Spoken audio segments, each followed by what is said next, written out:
The cold outside was brutal that night, but inside the Morton Langston auction house the air was velvet, thick with perfume, murmurs, and the clink of champagne flutes. Gold leaf danced on the walls, every corner gleamed.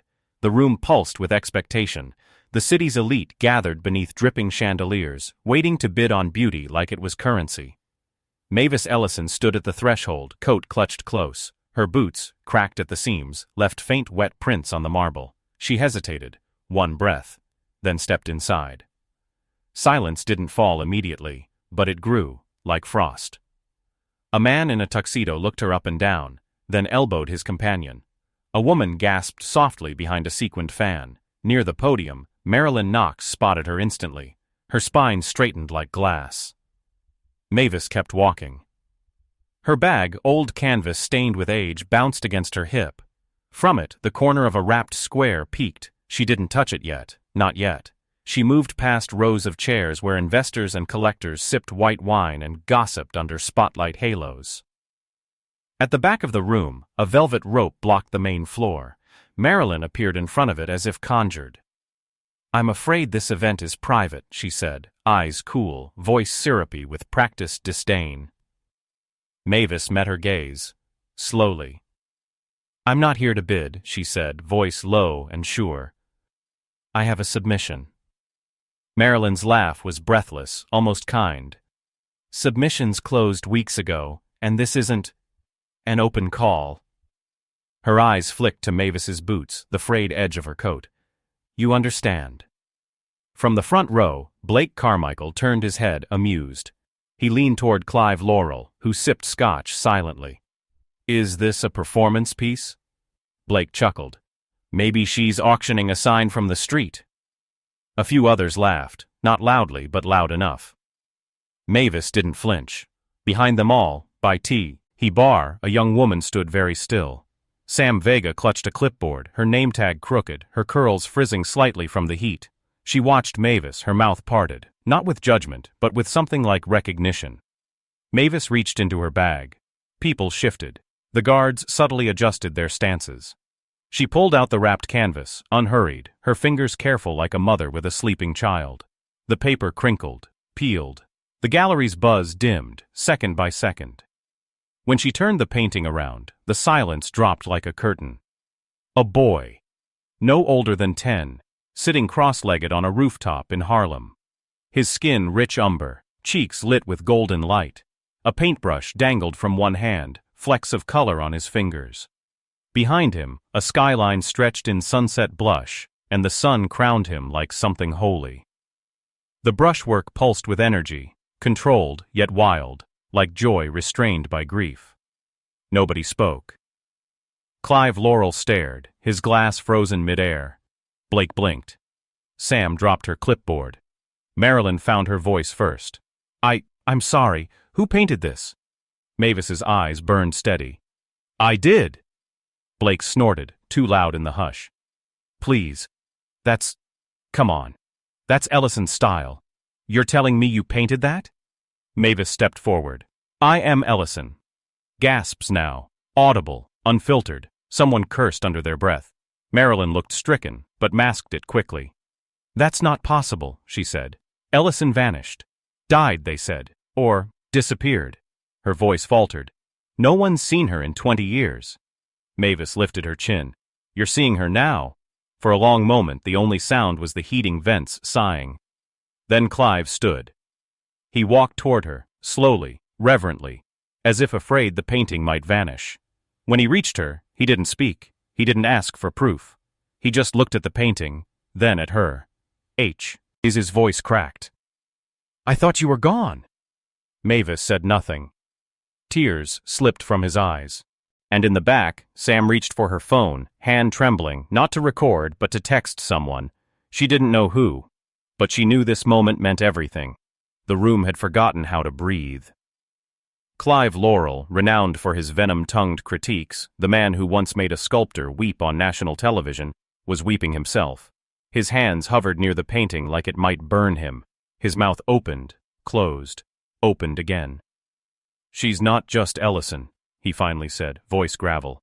"She's the Ellison, the one who painted A Boy and the Bridge. the one they buried before her prime. He turned, eyes wet and furious now. This work is real. Marilyn's face drained. She reached for a wineglass that wasn't there. Blake Carmichael barked a laugh, but it didn't hold. Let's not romanticize a coincidence. That painting could have been recovered, bought, stolen. It's a good forgery. It's not, Clive snapped. You wouldn't know brush tension from fingerprint smudge, Carmichael. I've studied Ellison's underlayers, her angles, the way she worked color into silence. His voice dropped. This isn't mimicry, it's origin. Mavis said nothing, just held the painting in her arms like armor. Her gaze drifted toward Blake but didn't land. He wasn't worth the focus. Sam stepped forward, quiet but steady. Her clipboard was gone. I wrote my thesis on your early works, she said softly. We couldn't find images past 2002. You stopped after your tenure case. Disappeared. Mavis looked at her. For the first time, her eyes softened. Did they tell you why? Sam shook her head. Rumors. Something about plagiarism? But I was accused of stealing my own work. Mavis's voice was flint, low and even.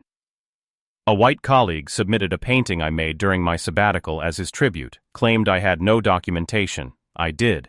They wouldn't listen, said I couldn't prove the process. Marilyn swallowed. Sam blinked, stunned.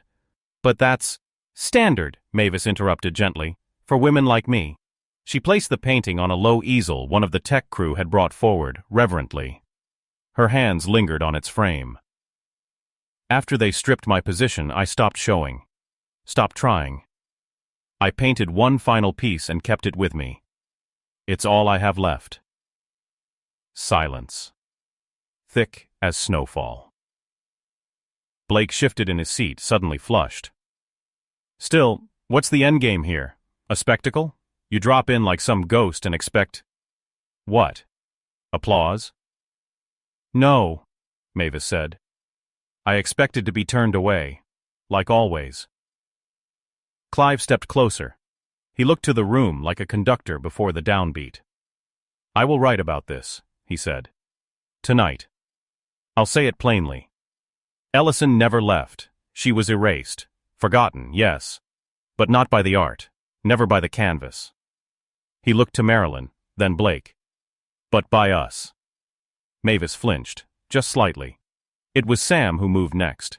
She turned to the auction crew, to the collectors whispering in tense huddles. Her voice was firm now. I suggest we open tonight's program with this piece. Marilyn tried to step in. That's impossible. We're not insured for... It's not for sale, Mavis said. It's for remembrance. The statement echoed, not loud, but loud enough. Clive nodded slowly. Then let it hang. Let them look. Really look. For the first time, the crowd obeyed. One by one, people began rising from their chairs, not to leave, but to get closer. To see the portrait of the boy on the roof. To study the texture, the story, and the light. Some still looked at Mavis with doubt, but most looked with something else. Wonder. Regret. Recognition. Sam stood beside her, just close enough for Mavis to feel it. Blake remained in his chair, jaw clenched, unmoving. Marilyn turned away and busied herself with a wine list that no one asked for. Mavis looked ahead into the rows of silent, watching eyes. And for the first time in 2 decades, she was seen. The minutes stretched, silent and reverent, as people took turns stepping forward. It was the first time anyone in that room had seen an audience line up not to bid, but to witness. Some stood with arms crossed, unsure. Some leaned in with brows furrowed, searching for flaws they couldn't find. But most, just stared, breath hushed, like they'd wandered into a chapel. The boy in the painting had that effect. He wasn't smiling, he wasn't crying, he just looked, open, waiting. Mavis had captured the pause between pain and possibility, that fragile moment when a child decides if he still believes in his future. I've never seen color like this, one man whispered. It's alive, someone else murmured. Mavis remained still, hands clasped in front of her. Her body was motionless, but her mind raced. The air on her skin felt too sharp, her heartbeat too loud. She wasn't used to being in light that didn't accuse. Beside her, Sam spoke quietly. "Do you have more?" Mavis blinked. "Paintings?" "Yes." Mavis looked away. "Not anymore. They're gone. Sold for food, lost in evictions, or painted over. The world didn't care to keep them." Sam's jaw tightened. "Well, they will now." Across the room, Blake Carmichael rose from his chair like a man preparing for battle. He straightened his coat, strode toward the easel, and stopped a few feet away. He studied the canvas like it had personally insulted him. Then he turned to the crowd. "This is all very emotional," he began, voice carrying. "But we're forgetting the standards of this space: provenance, authenticity, structure. A painting with no paper trail, no gallery history." Clive cut in, voice like cracked stone. "You want paperwork? You built your collection off the backs of stolen techniques and bought credibility. Don't lecture the originator." Blake flushed. "I'm speaking from experience." "No," Clive said, his eyes sharp. "You're speaking from fear." A hush fell. A few people actually clapped, soft, uncertain, but real. Blake's mouth twitched. This auction house isn't a stage for performative redemption. If she's who she says she is, why now? Why not return sooner? Why wait until the perfect, dramatic moment to unveil this? Mavis stepped forward, slowly. Her voice was quiet, razor thin. "Because I spent the last 20 years being invisible, sleeping in shelters, painting in alleys, watching my name vanish under someone else's brushstroke." Her eyes pinned Blake like steel. "And I waited because the world wasn't ready to listen." Now she stepped even closer. "I'm not here for drama. I'm here because you laughed when I walked through that door. Because you saw my coat and my skin and decided I didn't belong." A flicker of discomfort crossed several faces in the crowd. Blake's shoulders rose defensively. "You think I wanted this moment?" Mavis continued. "You think I chose to carry my legacy in a bag on my back, hoping someone might see it before the mold got to it?" The room was still. Then Mavis looked to Sam, and her voice, impossibly, softened. "I came because I saw the light still on. And I thought, maybe tonight." A woman near the front wiped at her eyes. A man murmured, "Damn," under his breath. Blake looked away. Clive, moved beyond words, stepped beside Mavis once more. "I'll say this plainly," he said to the crowd. "This is not a moment. This is a reckoning. And we owe her more than a seat. We owe her space." He turned toward Marilyn, who stood frozen near the velvet rope. "You have a gallery wing downstairs. Clear it." Marilyn stammered. I can't just—" "You can," Clive said, calm but final. "Or I will walk. And so will every critic that matters." A beat. 2. Then Marilyn nodded. Sam stepped forward, fire blooming in her chest. "I'll help. Curate it." Mavis blinked, surprised. Sam smiled. "If you'll let me." And for the first time that night, Mavis laughed. Not a big laugh, not loud, just a small breath of warmth. But it cracked something open in the room. She nodded once, and the tide finally began to turn. 2 days later, the gallery lights downstairs flickered to life for a new exhibit. No posters, no champagne, just a handwritten card on the door. Mavis Ellison, works recovered remembered. People came, first in trickles, students, interns, older artists who had whispered her name like myth. Then came journalists, critics, even collectors, hesitant and curious, not quite sure if they were part of the problem or the redemption. Inside, the gallery had transformed. Sam and Mavis had worked side by side, dawn to dusk. Fragments of old sketches, rescued from storage lockers and forgotten donation bins, were framed beside new, unfinished work. Mavis had even painted a small piece the night before, a diptych, 2 hands reaching toward one another, never touching, caught mid-motion. Sam gave it no title, just a quote beside it. "Sometimes the bridge back is built by the one they tried to bury." Clive Laurel's review had already gone viral. Ellison never faded, she was silenced.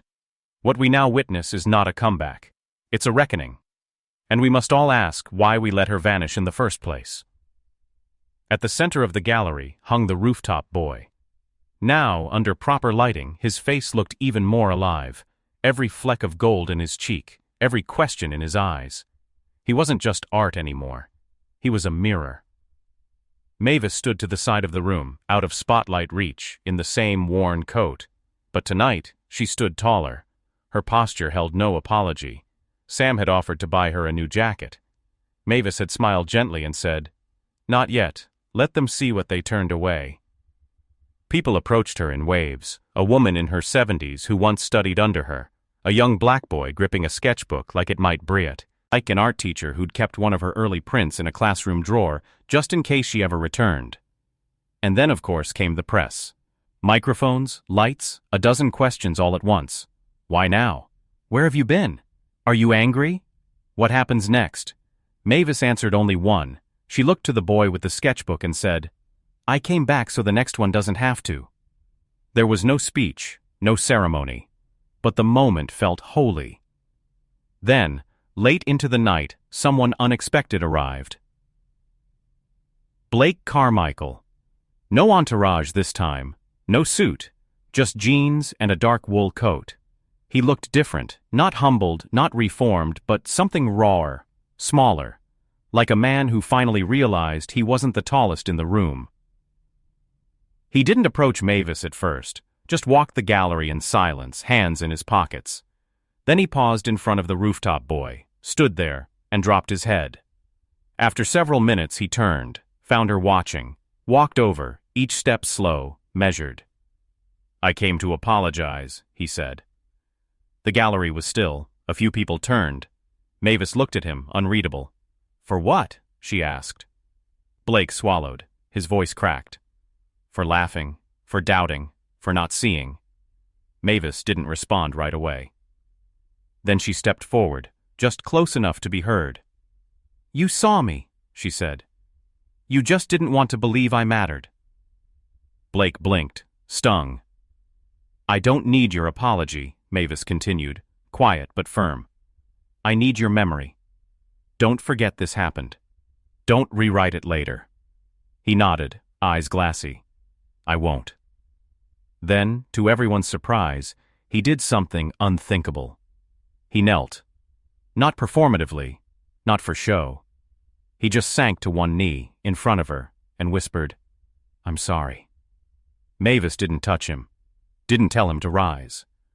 She simply nodded once, slow and final, and turned away. Sam stepped beside her, heart racing, tears she didn't understand prickling her lashes. "You okay?" Mavis looked around the gallery, her gallery, then up, toward the boy in the painting. "I think I am," she said. She slipped a hand into her coat pocket and felt the small, cold shape of a key, a tiny apartment a foundation had offered after reading her story. It was time. She would leave soon. But first she stayed a little longer, watching, letting herself be watched. Snow fell softly outside the gallery windows, catching the lamplight like ash suspended in gold. Inside, the crowd had thinned. Only a few visitors lingered, moving slowly through the exhibit as if afraid to disturb something sacred. Sam dimmed the overhead slightly, letting the gallery ease into its final breath of the evening. Mavis sat on a wooden bench facing her own work. Her hands rested in her lap, still and calm. A quietness lived in her now, not silence, not emptiness, peace. She hadn't felt this kind of stillness in over 20 years. Sam brought her a cup of tea, paper thin and steaming. "It's chamomile. Thought you could use something warm." Mavis smiled gently. "Thank you." She sipped, bitter, then sweet, like her life.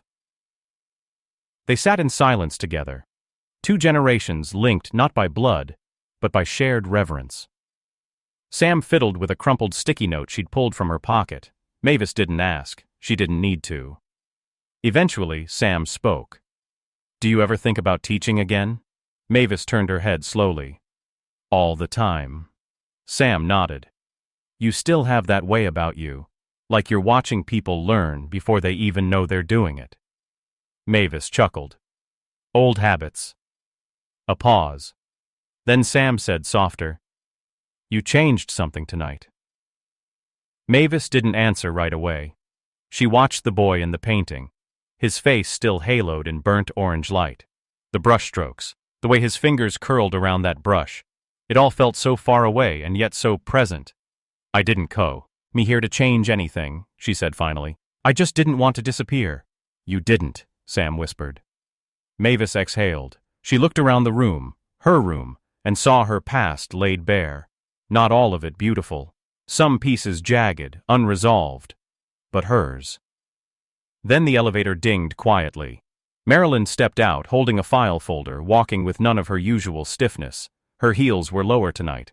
Her voice, when she spoke, was low and measured. Ms. Ellison, she said, approaching. Mavis raised a brow. Back so soon? Marilyn offered the folder. I had our archives team dig. This is what we should have found years ago. Records, correspondence, letters from the tenure board, sketches you submitted. Her mouth tightened. They were filed incorrectly. Or maybe hidden. I don't know which. But they exist. And they're yours. Mavis took the folder but didn't open it. She didn't need the paper. The apology wasn't in the documents. Marilyn hesitated, then said, If you're willing, I'd like to offer a full retrospective next spring, one that tells your story, on your terms. Mavis held her gaze. The gallery director looked tired, stripped of her ice, just a woman standing in the wake of a reckoning. Not your story, Mavis said. Mine. Marilyn nodded. Of course. She turned to go, then paused. And for what it's worth, I'm sorry. Mavis let the silence hang, like a brush held midair. Then she nodded once. When Marilyn left, Mavis finally opened the folder. Her old sketch of the rooftop boy was on top, his face less refined, less sure. Below it, a letter from the dean dated 2002 in cold university language. Concerns raised, creative ownership disputed, outcome, dismissal. Sam looked over her shoulder. God, she whispered. They knew. Mavis folded the letter in half, then again and again. Doesn't matter now, she said softly. What are you going to do? Mavis thought for a moment, then stood. Her joints cracked. Her bones felt like questions finally answered. I'm going home. Sam smiled, eyes brimming. Will you paint again? Mavis turned, just as the light caught her cheekbone. I never stopped. Then she walked out into the snowfall. The gallery stayed open through the night, candle-lit and hushed. People would come in the morning, and the day after, and the week after that. Some would come for the art, but most would come for her. The woman they laughed at, who changed everything. The end.